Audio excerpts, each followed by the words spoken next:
1, 2, 3, let's go. Wednesday afternoon, hoping you will tune into our show.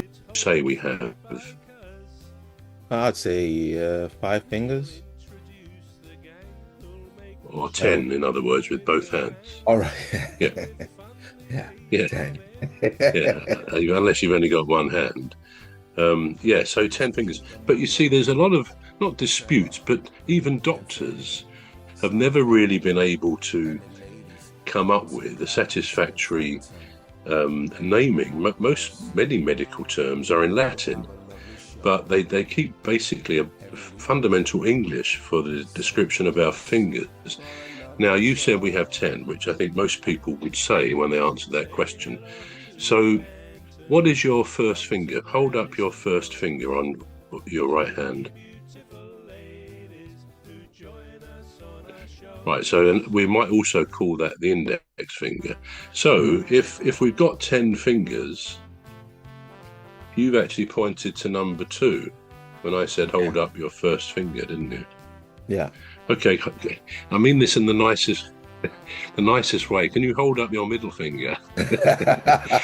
Don't do it with aggression towards me either. So hold up your middle finger. Yeah, it's that one. I quite enjoy doing that. I wanted to do that for a long time. No, that's right. That's our middle finger. Now that's counting the 5, isn't it? It really is the middle finger. But interestingly, the index, we all think about that as the first finger. Right, the next one is called the ring finger. The last one is called the little finger or the pinky. So doctors actually call them the thumb, the index finger, the long finger, they call that, they don't say the middle finger, the ring finger and the little finger. So there is it's never been clear, if we think we've got 10 fingers, just how we would name them, which is why they don't have Latin names. Now, if you make a fist, with your hand.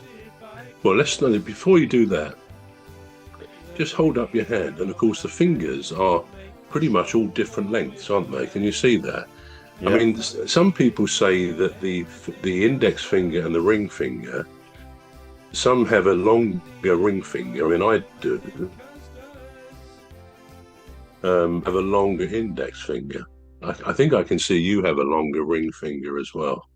I think that means we are super intelligent, but something like that anyway. But would you have any idea why our fingers are different lengths? I think it's the only thing I can think of, and I don't think I don't necessarily know if it's the right word, if it's the right word that you're looking for. I think it's for the grip. It helps for the grip. I think you're absolutely right. When you make a fist, if you just move your finger, make the fist and move the fingers up a bit, they all seem to be the same length at that stage in the fist, don't they? Which is again brilliant engineering, really. But you're right. I mean, this gives us this incredible grip. But the reason we have that incredible grip is because we have something called an opposable thumb. We have opposable thumbs. Now, people may not think about it, but it's kind of stuck on at a completely different angle to our fingers, isn't it? The thumb, the opposable thumb. Now, most, if not all, primates have an opposable thumb, but they don't all have what we've got in that. Now, that we have 3 little muscles in there. They're called Henle muscles, because the guy who discovered these was Jacob Henle a couple of 100 years ago. And I'll tell you the names of these muscles. I've written them down. They are, hang on, let me just find them. Yeah, 1, 2, 3, let's go. Wednesday afternoon, hoping you will tune into our show. It's hosted by Cuz. He'll introduce the gang who'll make the show go with a bang, with fun. Yeah, the extensor pollicis brevis.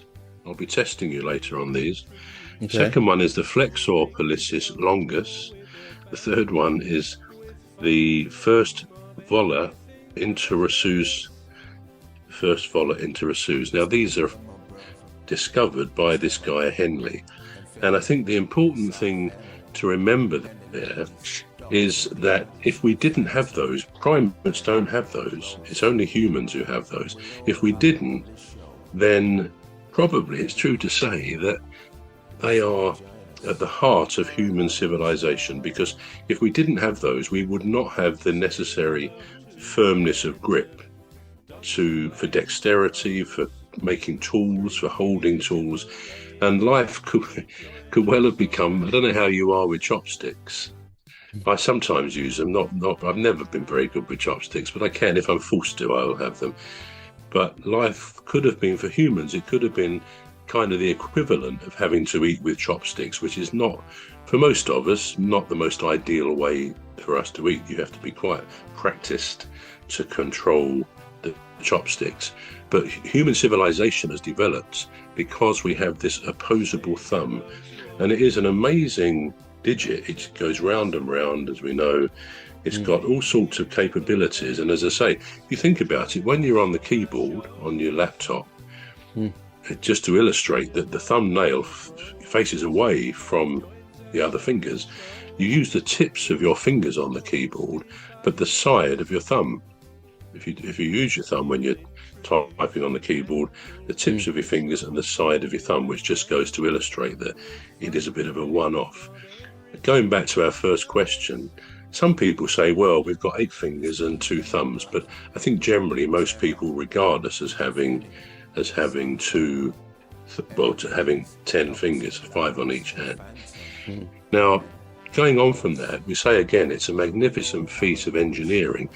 What we have also in our hands are something called corpuscles. Have you ever heard of corpuscles? Do you know what they are? No. Well, there's different types. I'll tell you what they are. They can be red and white sort of floating blood cells, or they can be nerve endings. As I say, they were discovered by a guy called George Meissner. And Meissner's corpuscles, basically what they detect is the lightest touch, the lightest breeze, such that, it's quite incredible, really. The breeze on our cheek, it's only those corpuscles which we feel, that little breeze. And also things like any vibration, they're abundant, these things, in our fingertips, in our lips, in our kidneys. 1, 2, 3, let's go. Wednesday afternoon, hoping you will tune into our show. It's hosted by Cuz. He'll introduce the gang who'll make the show go with a bang.